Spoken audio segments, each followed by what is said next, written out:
Hi, my name is Dr. Raman Chowdhury, and I'm the director of a team known as Meta at Twitter. Meta stands for Machine Learning, Ethics, Transparency, and Accountability. And we're really excited to share with you our winners and a bit of discussion about our AI Village at DEF CON Twitter Algorithmic Bias Bounty Challenge. So a bit about the awards and also the structure of the next hour or so. So we're going to talk a bit about the challenge itself, talk through our first, second, and third place winners, and as well as our 3 honorable mentions. We had so many amazing entries that we actually could not decide, even with 5 prizes to give out.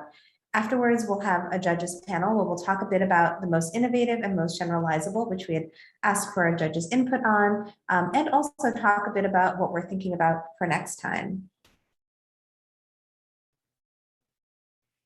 A little bit about the competition. This bias bounty is the first in industry algorithmic bias bug bounty to be publicly run. We ran it this year at DEF CON AI Village 2021, and the challenge was open globally, running from July 30th to August 6th. So the challenge was that we asked our entrants to evaluate our saliency algorithm, also known as our image crop algorithm, and consider 2 specific types of harms: representational and allocative. We hosted the challenge on HackerOne, and all entrants submitted a GitHub repo with their code and a bit of a descriptive document to talk through their methodology, what they thought about, and why their entry was impactful and interesting. A bit about us, and the team is actually all on the chat today, so I'm really excited to introduce everybody to you. So I already introduced myself. It's 2 teams that worked on this from Twitter, Meta, as well as our machine learning experience research. So you all know me. I'm Raman. Yuta, over to you. Thanks, Raman. I'm Yuta Williams, and I'm a product manager here at Twitter. Kind of worked with Raman and this team to put together this event. Very happy to be here. I'll pass the baton to Irene. Hi, everyone. I am a machine learning experience researcher in the Meta team, so I focus more on how the users perceive machine learning in our platform. And I'm going to pass it to Kendra.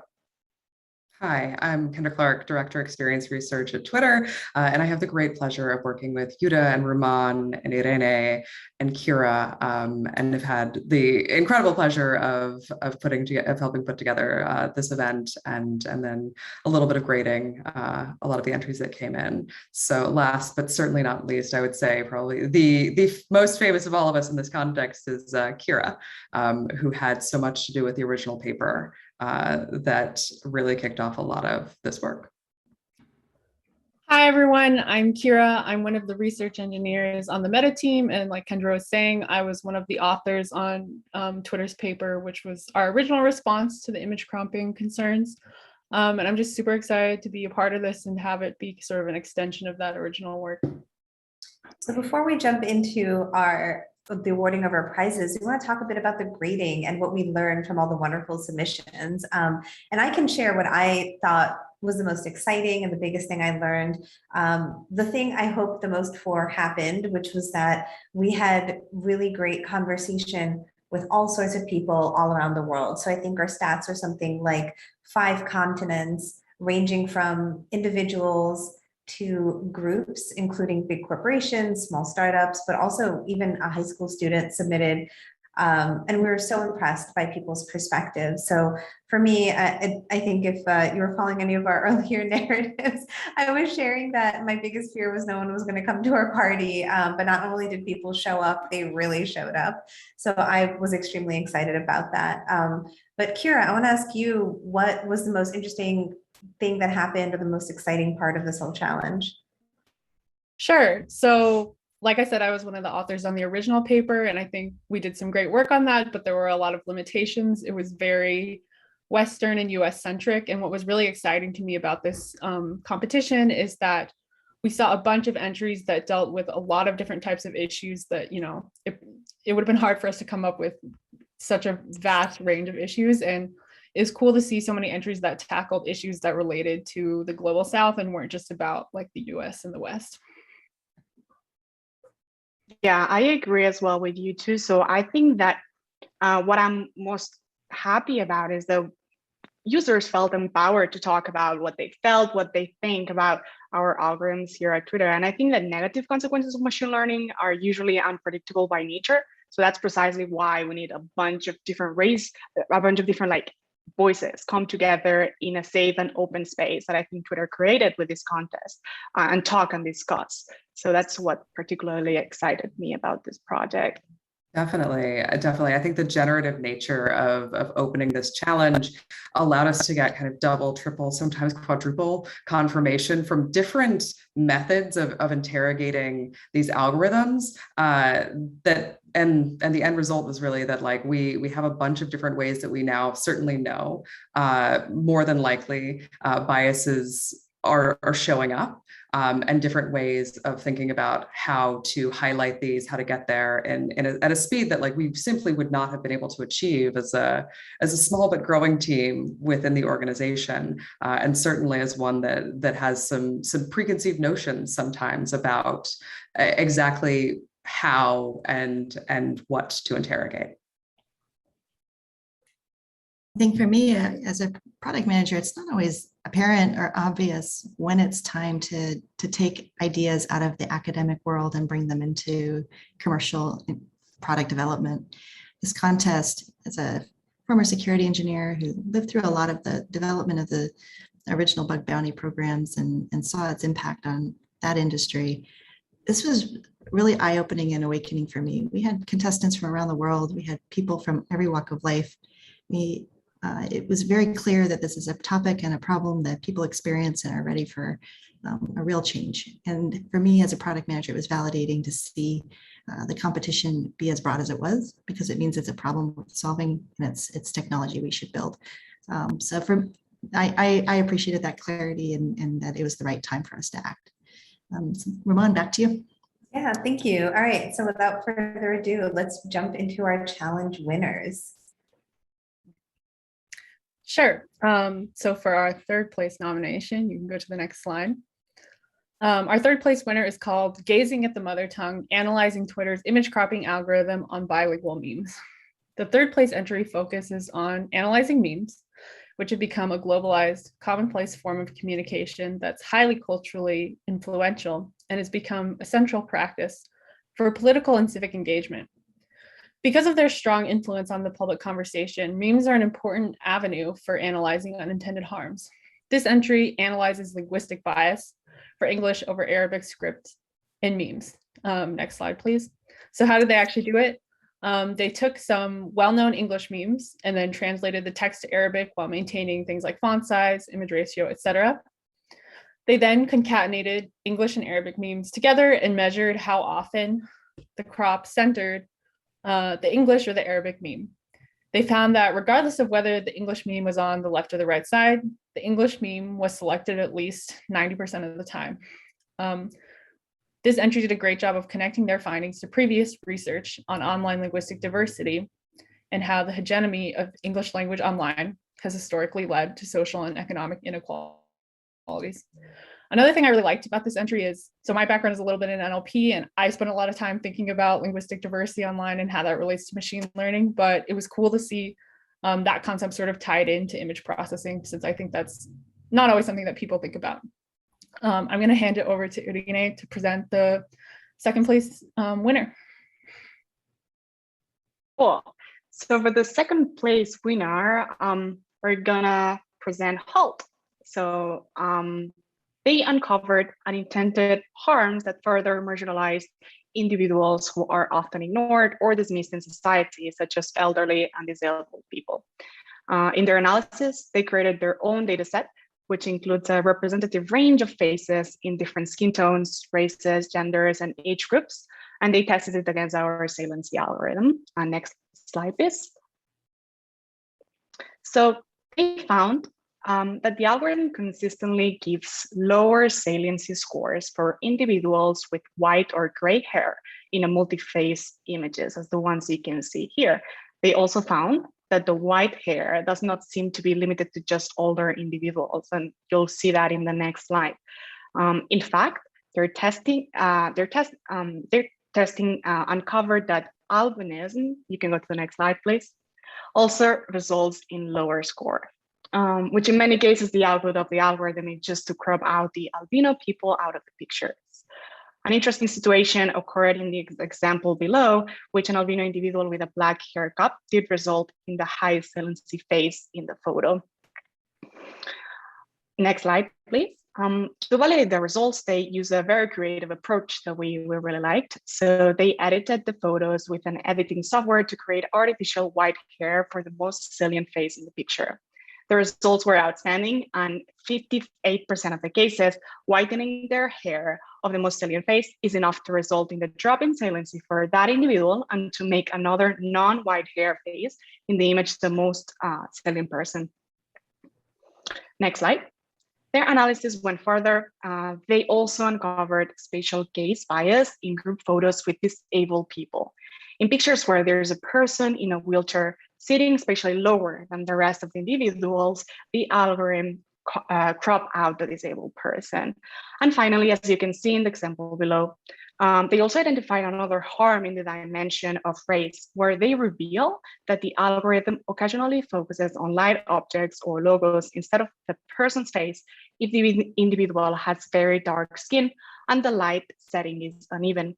And I think I particularly like this submission because elderly usually is not a target audience that we focus on when designing a product for social media. And I think this submission precisely reflects what happens when we neglect to include good representation of diverse individuals in our training data. And now finally, we're going to go to the first place. So for the first entry really impressed the judges for its level of professionalism. They tapped into the feedback loop nature of our ingrained appearance-based biases. They successfully demonstrate with a very creative and rigorous methodology that the images that are portrayed to us as beautiful or appealing can impact our considered salient, which then drives the model output. So they developed a face filter, which increases saliency scores, and later on, we're going to see how their methodology that they used.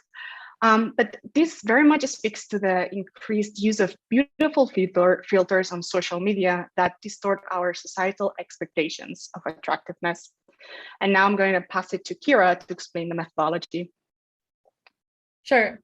So this entry uses a counterfactual approach to understand fairness. Essentially, they ask, what needs to change about this image for the maximum saliency to be higher than it currently is? Would the saliency have been higher if the person in the image had had slightly different traits? In order to answer this question, they manipulate an image of a person in a way that increases saliency predicted by the target model and compare the manipulated image with the original. To generate and modify the test faces that they use for querying the saliency model, they use StyleGAN2 ADAM, pre-trained on the Flickr Faces HQ dataset. Given a vector of latent parameters, this model is capable of generating high-quality, photorealistic images of faces. To create a face, one can randomly sample a vector of latent parameters. And then to modify it, one can perturb the latent vector to obtain a modified face. They do a random search in the latent space, maximizing for saliency, where a noise parameter is tuned to ensure the resulting faces are as close as possible to the original. After doing so, they qualitatively analyze differences between the original face and the modified one. Let's look at some results. Next slide, please. So on the left-hand side of the screen, you have the original generated face. And then on the right-hand side is the maximally perturbed face. And then in between is sort of the interpolation. So we can basically look at the differences between these two images to try to understand what the saliency model prefers. And what do we take away from this one? The faces on the left-hand side, so again, the originals tend to be darker skinned than the faces on the right-hand side. Next slide, please. Again, here we have the same thing with the original photo on the left-hand side and the maximally perturbed one on the right-hand side. And what we observe is that the saliency model tends to favor faces with traditionally feminine characteristics as opposed to masculine characteristics. Next slide. Here again, original photos on the left, the maximally perturbed ones are on the right. What we observe is that the saliency model tends to favor faces that look younger as opposed to faces that look older. I think there's one more slide. Yeah, and last slide, same thing here. We observe that the saliency model favors faces that are thinner as opposed to faces that are wider. So what does this really mean? Although sample sizes are small, the results suggest the saliency model tends to encode stereotypical beauty standards. One possible explanation for this is that these beauty standards are implicitly embedded in the eye tracking data used to train the saliency model. One thing I really liked about the submission is for a lot of other approaches, when you're comparing two pictures of people or you're like concatenating pictures of people, it's kind of hard to determine and hard to know, like, oh, how is pose affecting our results? How is what they're wearing affecting the results, et cetera. And I think this approach provides a really intuitive way to make comparisons about what the saliency model prefers. It's not a perfect methodology. The author notes that they don't have control over what features are perturbed. So if you can see, sometimes the backgrounds in the images are perturbed a little bit, which could be affecting the saliency model's judgments. But again, I think it's a really intuitive way to try to understand what exactly about a face do you need to change for the saliency model to favor that face. We had a lot of other great submissions that really impressed us. So I'm going to pass it to Raman to discuss some of the honorable mentions. Thank you so much, Kira. And as I mentioned, we had so many amazing people submitting a lot of really innovative and interesting attacks to our algorithm. It was definitely worth mentioning these three in particular. So the first honorable mention was for the individual group that did military attire versus civilian attire. And this sparked a lot of discussion amongst the judges. So what we admired was the focus on a US protected class that often is under discussed when discussing algorithmic biases, in this case, particularly folks like veterans. There is a complexity to this analysis that we thought was very intriguing. So by what would happen is in a photo in which an individual is wearing camouflage next to somebody not wearing camouflage, it would crop out the individual wearing camouflage. But as we discussed, and as the judges panel discussed, this is actually the algorithm essentially working as expected. Camouflage is not intended to be picked up. Digital camo is a very specific thing that has been made to fool cameras. So it's interesting where in this case, the model working as expected may not always mean it's working well for people. And also the model working as expected could actually be a way to counteract the intention of using a model like this, which may be actually to identify individuals in a photo. And all this really underscores that saliency is not always a good proxy for relevance. Our next honorable mention, image copying against a particular religion. And what we loved about this was citizen data science at its best. The simplicity of the execution was really notable, and it illustrates how most people experience bias on social media. It's not by creating an experiment, it's just by trying to post a photo. So this individual took various photos of people with head coverings from different religions, ranging from hijabs to turbans to yarmulkes and beyond, and to illustrate how pretty overwhelmingly the saliency algorithm preferred individuals without head coverings on. And again, because the individual did it in a way where you did not have to know how to code or program in order to execute this exploit, this really stood out to us.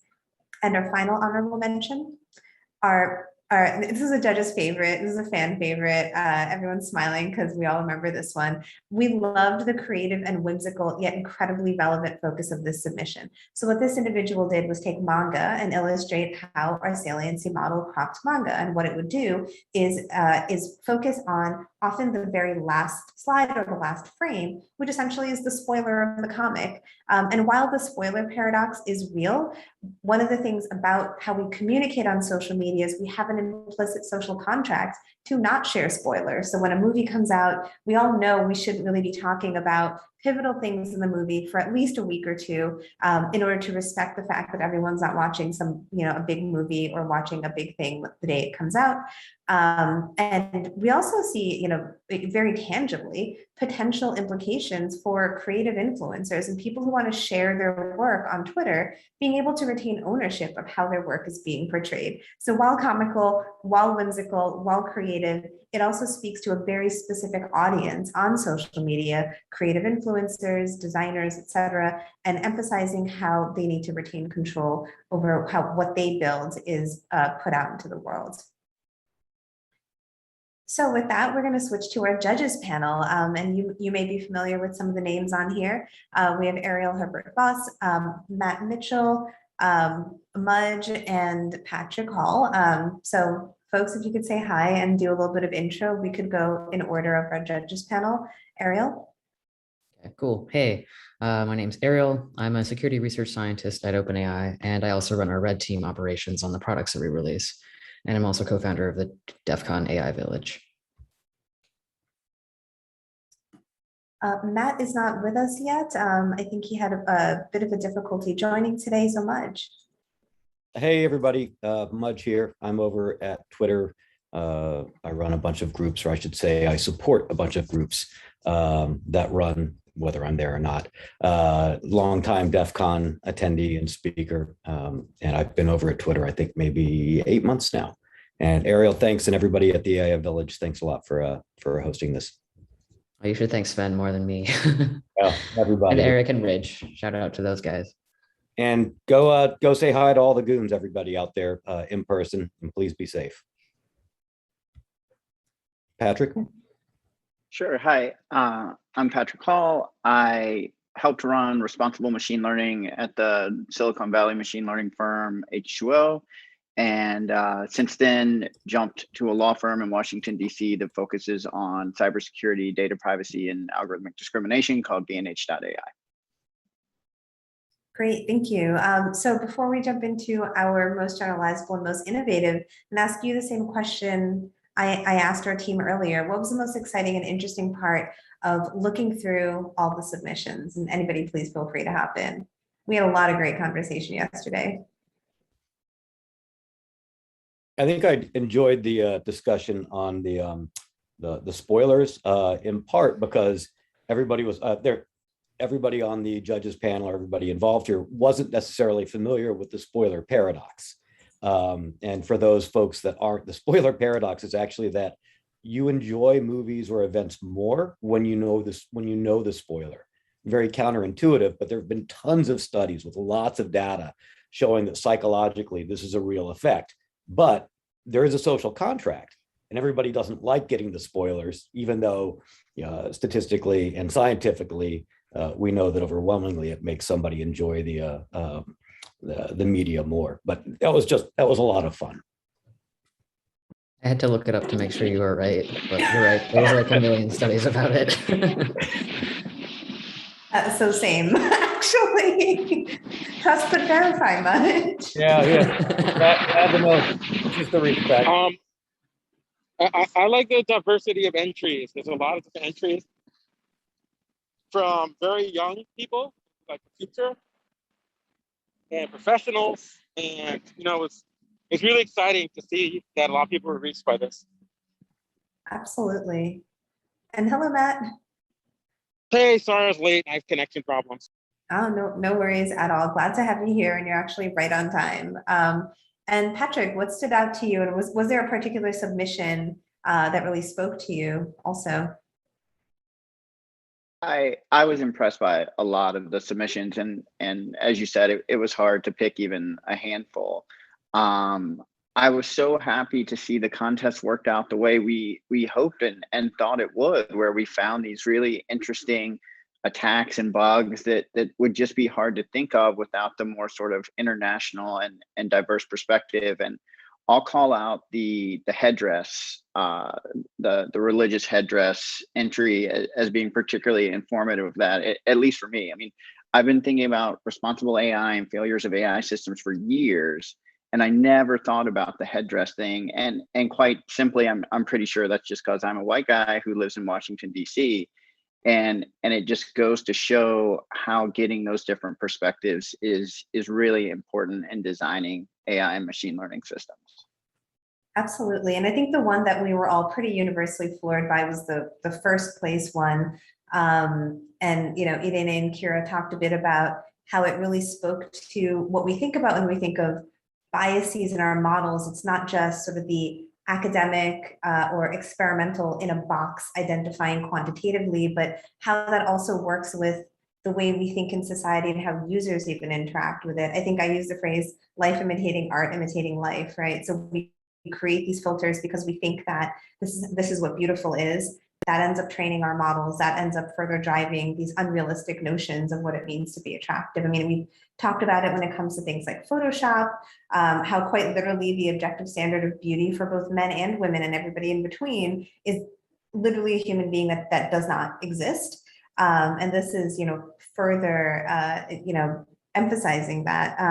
And Ariel, I think you had some interesting parallels with some of the work you're doing in OpenAI.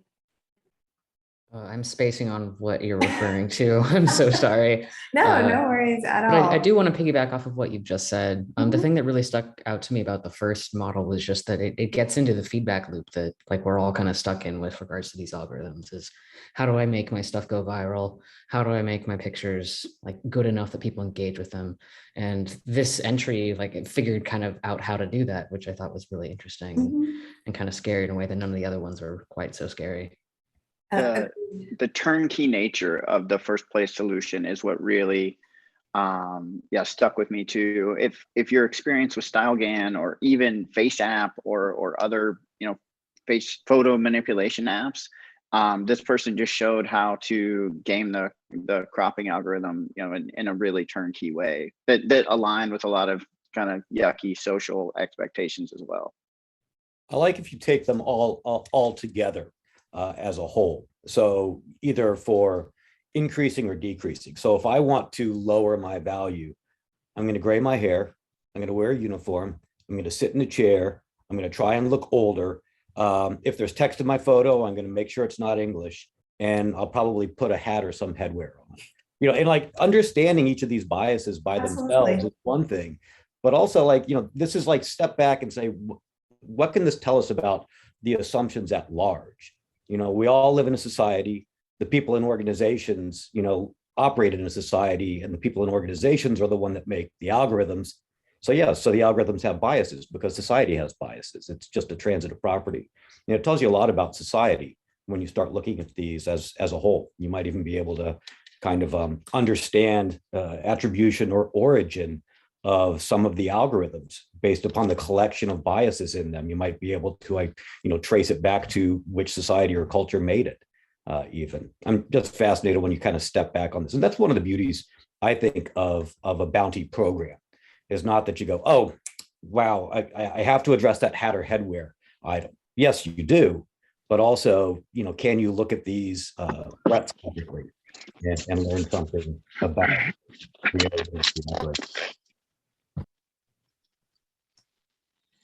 Matt, was there anything you wanted to add as well? No, but I really love that idea, that like adversarial idea, compounding all the different findings into a finding.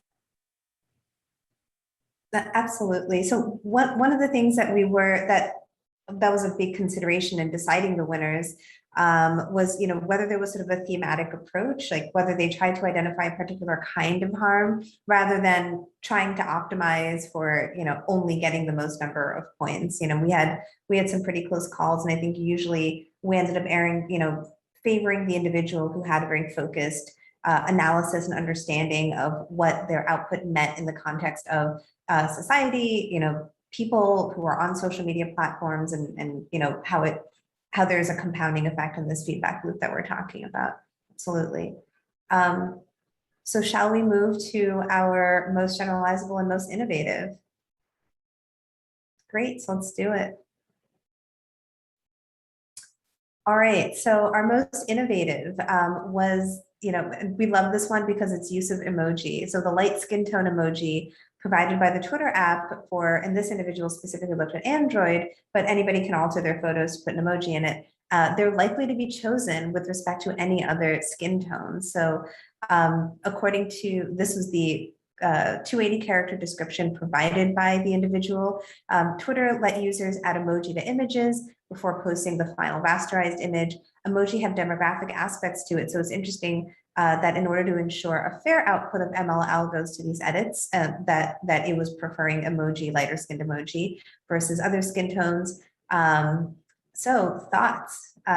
for me specifically, this kind of reminded me of the meme one where I love when people think through how people utilize the platform. In other words, adding emoji to pictures, using memes, right? And they think through how even an unintentional, possibly intentional use of something as innocent seeming as an emoji can impact how a photo is being cropped. But, you know, what stood out in our conversation about this for each of you?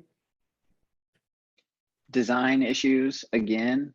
You know, I would imagine at some point you couldn't add an emoji to the picture you were going to post, and so this was like a conscious design choice that I'm sure other social media companies have made as well. And of course, it brought along bias with it. And I personally never would have thought of the emoji angle either. The headdress and the emoji angle were really out of the box for me.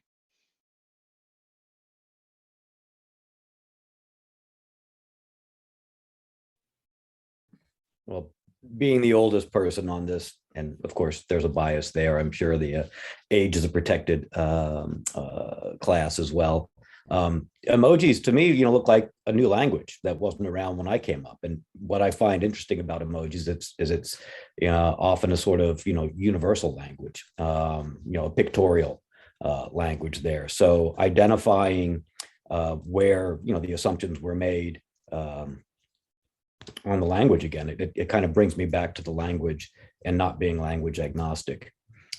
But I think to Patrick's point, I've worked with, and I do this at Twitter as well, you know, the output of the application or the website that you're going to is made from a lot of different teams and a lot of different people working on them. And it all has to work together. And for privacy or for security, you know, it's at those boundaries often where somebody doesn't check as to what their component changed in the whole or the system as the system sort of view.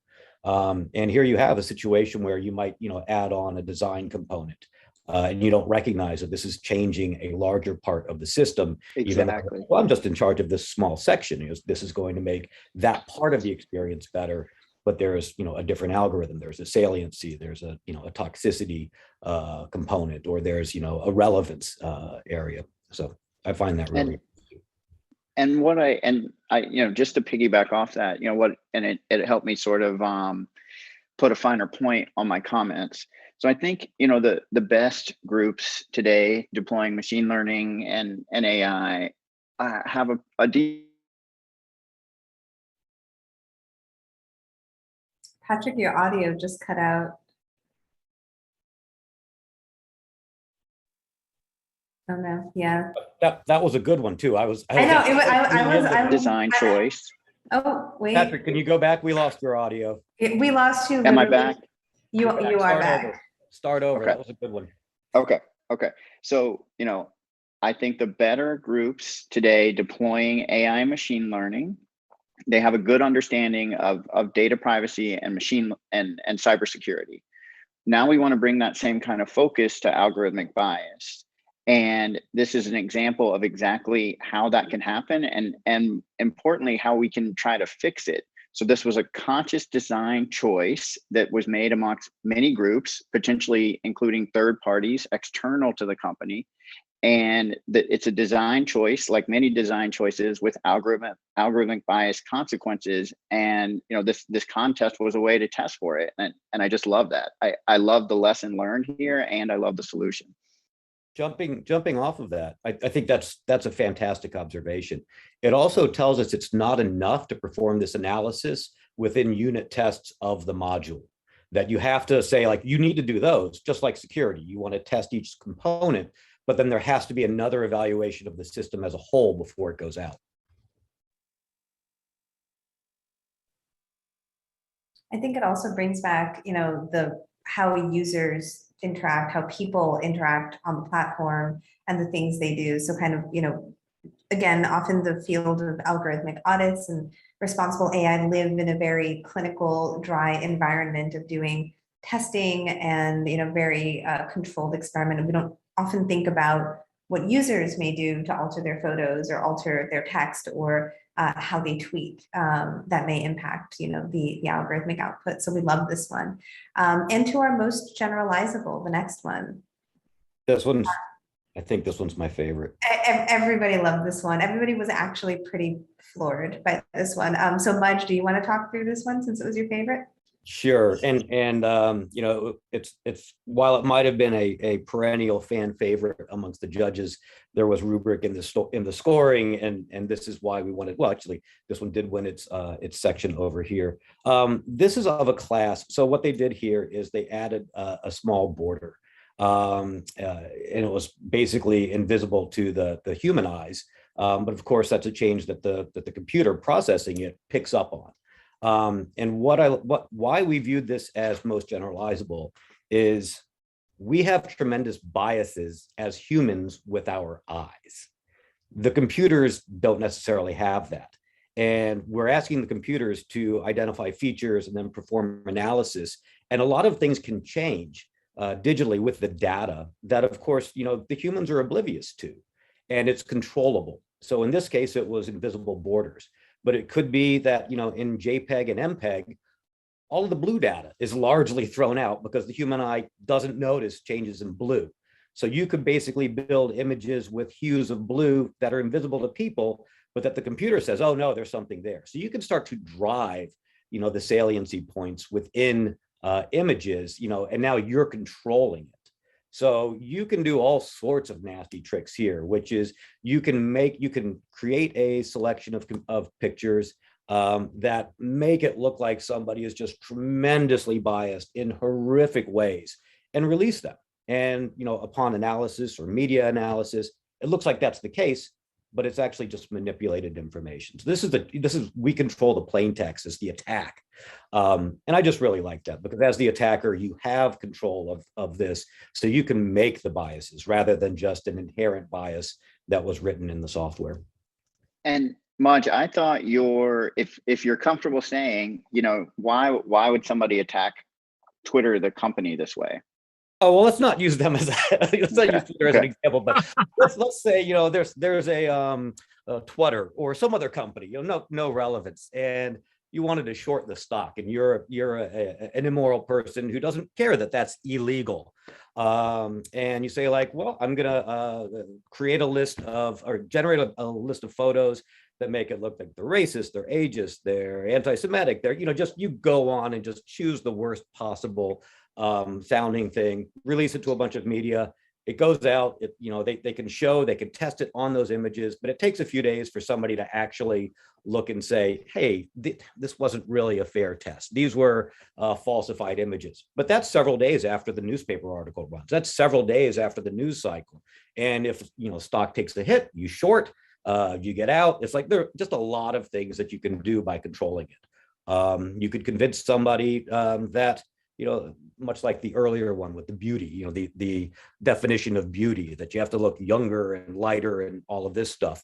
You could have a series of photos saying that, no, you need to look like what I'm doing for the product that I'm selling that makes you look this way. And look, even these algorithms think that's the most, you know, any number of just really yucky sort of things. This is much like the adversarial ML, where you show a picture of a gun and the system says like, oh, look, a doggy or a puppy. And the human goes, no, that's very obvious, but the computer's picking up, you know, separate features that we aren't recognizing. So as soon as you control these data points, you know, I just, from an attacker's point of view, it's golden. I actually want to ask Ariel, I know this falls into, you know, a little more squarely into the kind of work you've done. Oh, I don't have any comments about this one. I really liked it, but I don't have anything that's nearly as good as what Mudge just said. Yeah, I mean, I'd like to real quickly, everything Ariel said at the entire, you know, meetings coming up to here were better than anything that I've said. So he's being, or she, sorry, I didn't catch the pronouns. You're too modest, Ariel. Oh,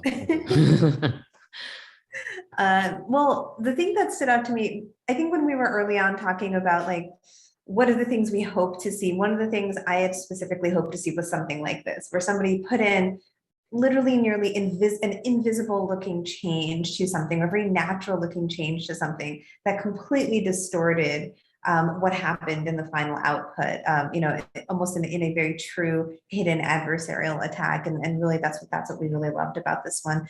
And also the reason I agree with your assessment. It's the most generalizable. We may have put forth a particular kind of image copying model, but this is something, that probably could impact a wider range of any sort of image detection algorithm that's out there. So, I think this is one of the solutions that would be something I'd want to test of, image copying model or image models beyond just the image copying. So that was my vote for most generalizable. So we do have some questions from the audience. I think the first one was, what was the biggest surprise for you all? And I think a couple of folks have already talked about things that they were surprised by, but of all of the submissions we looked at, what did you find to be the most surprising? I'll also invite the larger team. I know you've been, patiently sitting there on mute, to the larger team and the other folks on this call. What was the biggest surprise for you?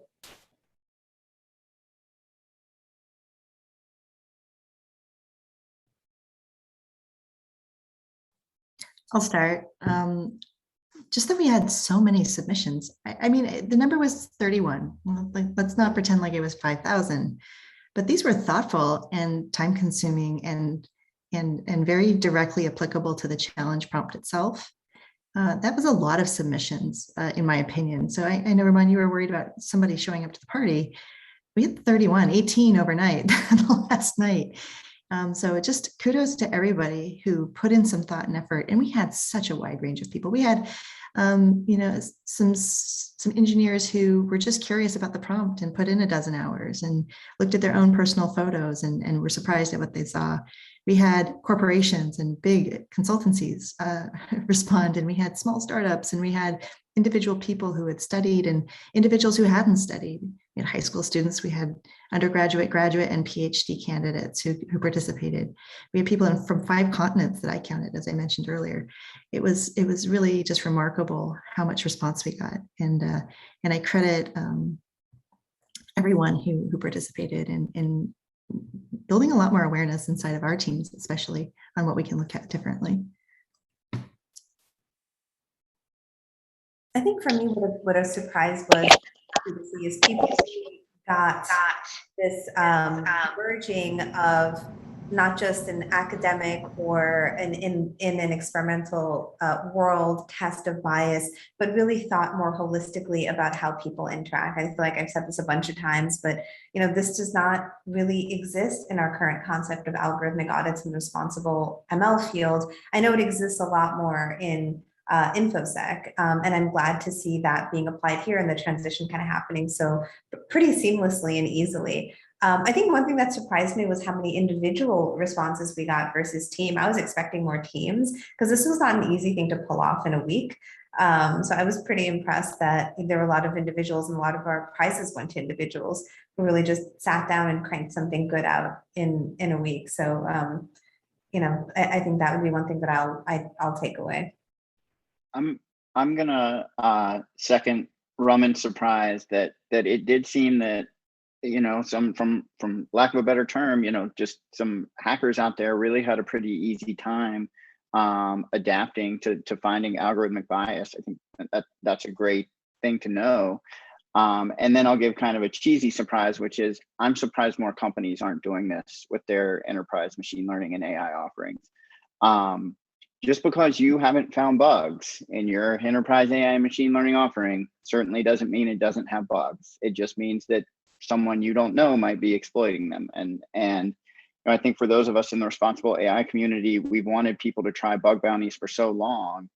And so again, I'm just surprised more companies aren't already doing this, and huge congrats and props to Raman and the rest of the team at Twitter. And thank you, Yuta, for kind of segueing over to this slide about all the things we have learned. And there's a lot, and there is a lot we're planning on improving for next year. One of the questions that we also have is, what would you suggest you as judges and those of us who are designing it would make for a successful submission, and what do we suggest for individuals and teams for next time? Any takeaways or pointers? I think one of the things that, well, this goes from the previous question into this one. One of the things I was surprised by, but that I think informs us as to what needs to happen or what should happen on the next time, was where the discussions of the team and the judges, and kind of watching the biases that were in there, unintentional ones, like a particular class of people is, very, important to somebody because they're associated with it. That resonates. Or, for me, like, hey, look, there's a small individual who did this as opposed to a huge company. Oh, that makes me, kind of more biased or attracted to that. And we really have to step back and kind of go, oh, well, now we're imposing our own biases. It becomes really easy to see how biases, are really interwoven throughout society and our lives. So I think maybe different categories for contestants, like an award for big companies, award for maybe academic, an award for individuals or small sort of ad hoc teams would be one. I liked that one. Matt, I see you're back. Is there anything you'd want to add? No, I mean, I thought I was really surprised that this was so successful. I think it was a huge success. I mean, to have just around a week to put all this together, that kind of blows me away. I would say I would love to see more teams as like things that people could be doing when they submit for, you don't have to go alone. I mean, it was amazing what individuals were able to do. Couldn't imagine if there was time for people to kind of work on, there were more submissions by teams or even companies, to Mudge's point. And I think, yeah, for other people doing this, it's like just a few days and a little slice of one algo that's in Python. Like, look at all the stuff that came from it. So it doesn't have to be a huge, heavy lift. Hopefully there's like more and more algorithms to be exposed and more source code, a little more complicated things, but it can just be a little dip your toe in and look at all the benefit that it brings to anyone on the outside. Absolutely. And to go on, along with the theme of sort of the thematic submissions, people who had a purpose being the ones that we liked a lot. Don't feel that often when we as a company or as a team do a bias audit, we have to go wide, but we can't always go deep. And what I think individuals can do and teams can do. Can you reshare your screen? Sorry. Oh. Yeah, the screen share is just saying it's messed up. Sorry. It was our last slide and we had kind of covered it. So I was just going to go back to the team. Is that okay? Sorry. Yeah. Okay. By design? Okay. Sorry about that. Sorry. Yeah, no worries. But yeah, so I think the ability for folks entering a competition like this to be able to deep dive into a particular type of harm or bias is something that often teams don't, and in corporations and people exploring bias at large don't have the luxury to do. Let's see, we have another question of, we have like 3 or 4 questions of whether we will do another challenge. And while we cannot predict the future, the hope is yes. And Mudge, I know you already typing some of your thoughts on that as well. Yeah, this was a real world algorithm. And this was one that had, people had identified that there was an issue with it. So, the organization, I came in, this was already, just happening right around when I came in, or had already started. And it was fascinating to watch. This was a very small amount of time, and look what was found with this real world algorithm. That should make everybody out there start to really question and challenge all of the algorithms running everything else in their lives. And I'd really, really like to see other companies, other organizations, social media, to you name it, start to either contribute their algorithms or start to open them up, because this is the beginning of just a watershed. It really is. And as someone, and I know, Raman has had a similar job, likely other people on the call have had a similar job, but as someone whose day-to-day job is auditing big companies' machine learning systems, I just can't second what Mudge said, as much as I'd like to. It's so true. Like, outside of some very narrow disciplines, consumer finance, national security, big tech to a certain degree, AI and machine learning are just the Wild West. No matter how skilled you think your data science team is. And yeah, if you're not finding your bugs or bug bounties aren't finding your bugs, then who is finding your bugs? Because you definitely have bugs. And yeah, so just really strong second to Mudge's comments there. And yeah, I just wanted to say for the future of this, and those are all like really excellent points, Patrick. I just want to say to the future of this, is you look at all the different communities that are negatively affected by algorithms, and by opening them up, you empower those communities and people who care about those communities to do something about it. And as this is shown, you don't even need to be necessarily someone who knows code. Like you can add borders to images. You can, understand like, hey, let me just keep trying and trial and error it because it's live and it's real. And it really allows folks to push back to protect themselves from the algorithms, like Mudge says, that are in everything we use and everything we do, right?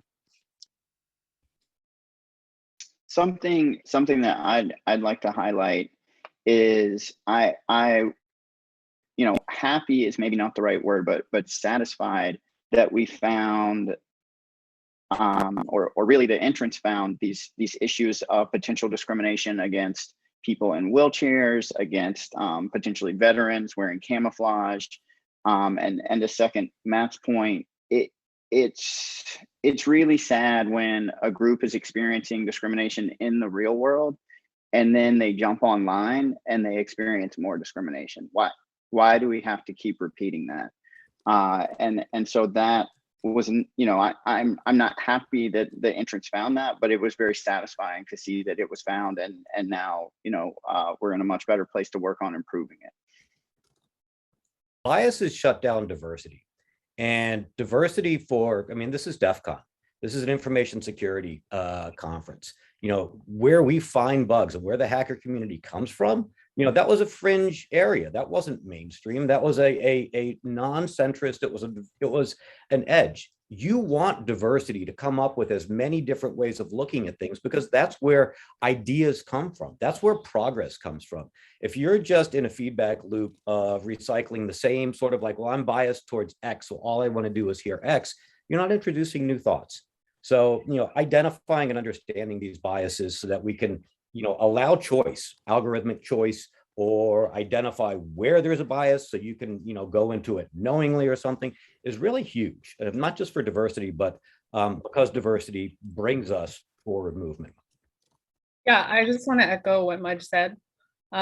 This is the work that I do all the time, every day at Meta within Twitter, but there's just so many axes diversity, and the amount of different solutions that we got that tackled different issues that would have been really hard for our team to think of. I was really blown away by it. I'm pretty excited that this is sort of setting the standard for these kind of things. I think it's important, everybody's kind of echoed that these are things that really matter for other companies to do too. And the conversation around these bias bounties has been going on for a while now. This isn't the first time people have talked about it, but this is the first time anybody's done it.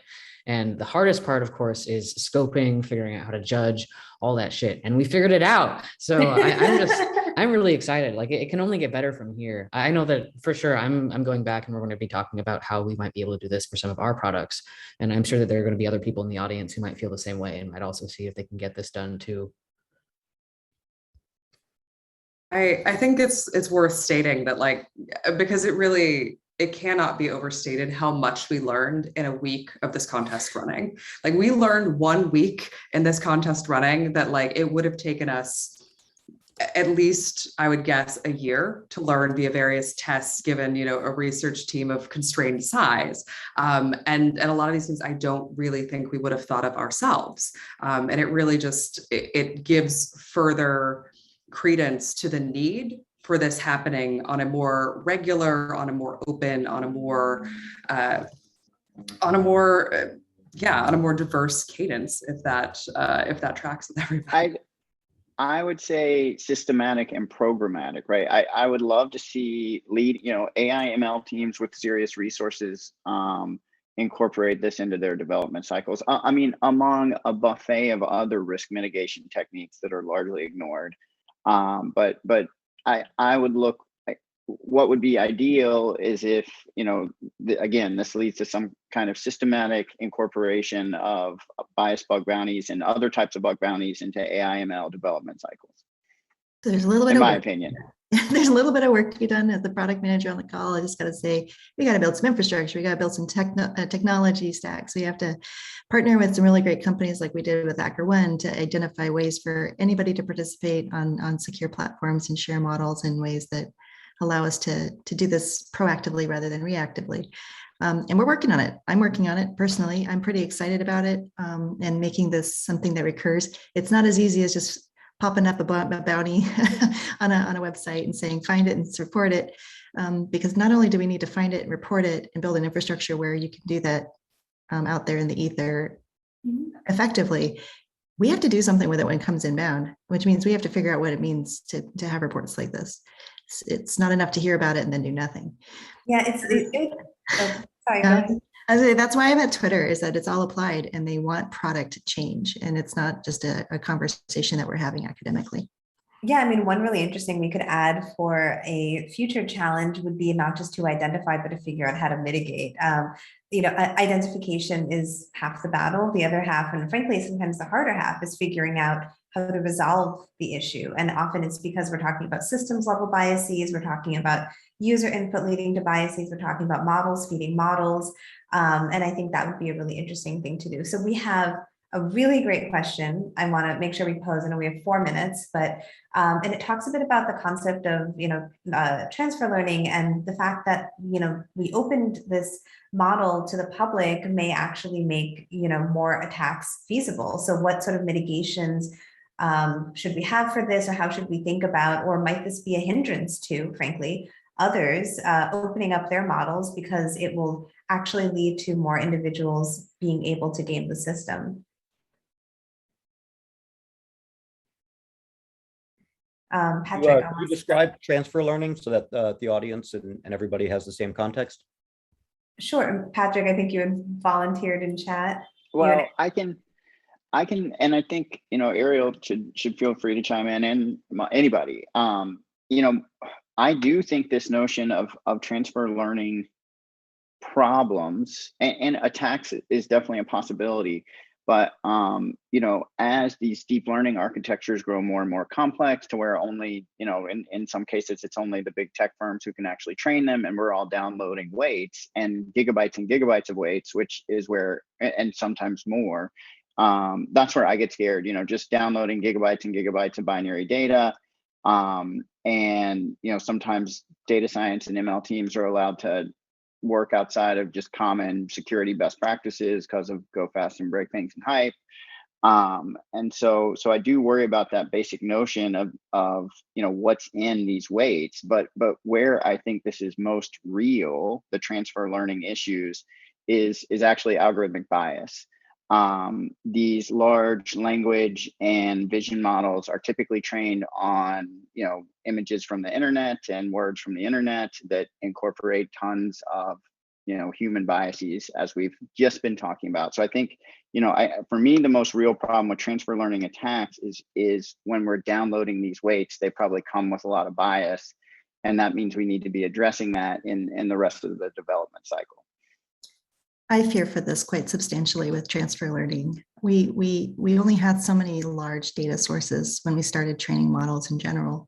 And there's a lot of general AI that was built off of YouTube video watching. And I don't know about you, but I'm not a big fan of future algorithms relying on YouTube influencers from 2009 for understanding human emotion and recognizing love versus hate. I think it's very important for us to understand the provenance of the data used for sourcing a lot of the algorithms that are getting reused and leveraged in many, many ways. So for me, I'm a little nervous about that. Data provenance for me is a big challenge question, problem to be solved. And how that data got labeled, when it got labeled, what were the sources of that labeled data, because those data sets live forever. When I looked at the saliency model and I was trying to find data sets to retrain or to validate some of our findings, there aren't that many data sets that have saliency purposes as a stated objective, especially for cropping. And so if you used one data set, guess what? A lot of people use that same publicly sourced data set. And so it's just the reusability of data without a lot of confirmation of what bias exists, correction if the data was mislabeled, refresh, and just making sure. That for me is very concerning, especially as models are hard to train, so we leverage them and reuse them, especially if they seem that they're for general purposes. Yeah, I'm so glad that you talked about that because we have the exact same problem. So we have like a large line of large language models that we've released over the last couple of years. And one of the things that we're grappling with is the original one was trained on a bunch of outlinks from Reddit. Like it wasn't trained on Reddit comments, but it was trained on things that were linked to on Reddit, which, you know, there's a lot of problematic things that happen on Reddit. And we did the best we could to try to keep a lot of things out that we didn't want in, but just the sheer volume of data makes it really hard to kind of go through and make sure that everything is good. So we've had to figure out ways of going back in and revising parts of the model, because also at the scale that we work, like these things it's so expensive to retrain these things. So you have to come up with new methods to try to figure out how to pull out data points and whatnot. And it's a mess, but it's also something that's really important to get right. So for the folks on listening in who may not know what transfer learning is, Ariel, could you give a bit of a definition? Okay, so if I'm understanding the question correctly, transfer learning is referring to taking one model and the things that you've learned from that model and then applying it to another one through, like, there's a variety of different techniques. I think the concern for the attack space in this is, like, if you can figure out how one machine learning model is working, you can then figure out if there's something that you can exploit there and then apply it to a whole class of other models. So to Yuta's point and to Ariel's point, somebody might take a data set and say, oh, this was on cars, and I might be able to apply some of this to trucks, or this is on like dogs. Maybe it's the same thing for wolves, and you don't understand that there are other biases built in, like a dog will have a leash and the wolves might not, or something to that extent, and what biases are you taking over, and also what assumptions hold up and what don't. Did I get it? This is everybody. Yeah, no, this is good. Pretty much Yeah, and I would say that, one. Oh, sorry, go ahead, Matt. Oh yeah, no, I was just gonna say, like, with transfer learning, many of us as civilian regular people, we don't have an option to use the higher level model.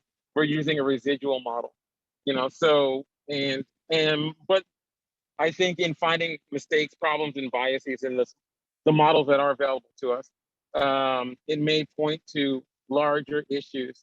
So it's not like, even if you're with transfer learning, at least like, I'm applying algorithm X, but in a completely new setting, or in Y.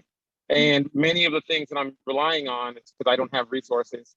And but the problems can still be exposed. So just adding that. The thought experiment we played with in AI standards back in the day was around self-driving cars. You need to have a car that's trained to read road signs and to know when to stop at what kind of lights and how to turn left and how to turn right. And if we didn't know that the training data set for all of the learned mechanisms for a self-driving car were trained only on right-hand side drive countries. So all the training data came from the United States, and then it was applied in the UK, every single thing that car did would be completely inappropriate and wrong, right? I mean, cause catastrophic accidents. It's the same thing applies when you're looking at images, or you're looking at text, or you're looking at all kinds of other transferable, like really leverageable and reusable content. It's just, if you don't know the provenance, where that data came from, how it was trained, what was the inclusive data set, what was the representative sampling of different types of people, then you end up with some of the biases we saw today, head coverings as a mechanism, right? For instituting bias systemically. This is the sort of thing that we want to be really aware of. And it's why it's important for you to understand where your models come from, especially those that you can get off of open source channels. So we as a group have the privilege of essentially closing out and being the last session today at AI Village in DEF CON. Any thoughts to leave with the people listening into the Twitch stream, especially folks who competed this year and maybe want to compete in the future? I just wanted to say, like, thanks to everyone who submitted, and everyone else, like, just submit. It's wonderful. DEF CON's a great community. AI Village is amazing. And small PSA, please wear your mask inside, even when you're taking selfies. And that's it. Yeah, thank you to all those who submitted. It worked out really as well as I could have hoped it would, and it wouldn't have if you all hadn't submitted. So Thank you for that. And this may end up being very influential, and your submissions may end up being actually very important. So if that's the case, thank you even more. I'd like to also thank everyone, but also I'd like to add on a challenge, which is you might look at this and think that, you know, it was AI or ML experts doing this. My challenge is try to find and identify a single bias that you have. And this is difficult because obviously it's a bias you have. It's kind of built in and it's unknown, but work on that. I mean, one of the things that you'll find is if you do identify it, you won't ever be able to unsee it. And it's a neat self-hack. I associate a thumbs up with a positive sort of, you know, I've watched several of us here give thumbs up to each other. I had to go interact a lot in the Gulf states. It is very different in the Gulf states. And now every time I give a thumbs up, I have to have this context in my mind. So a little self-hacking, because you're at DEF CON, try and identify something in your life that you realize is an ingrained assumption, probably even better term, and see if you can't recognize it. And if you can do that, you very well might be able to win the next algorithmic bias contest. Well, with that, thank you so much for joining us, and thank you for participating. For those who did, thank you for listening, and we hope to see you at a future Bias Bounty Challenge. Bye, everybody.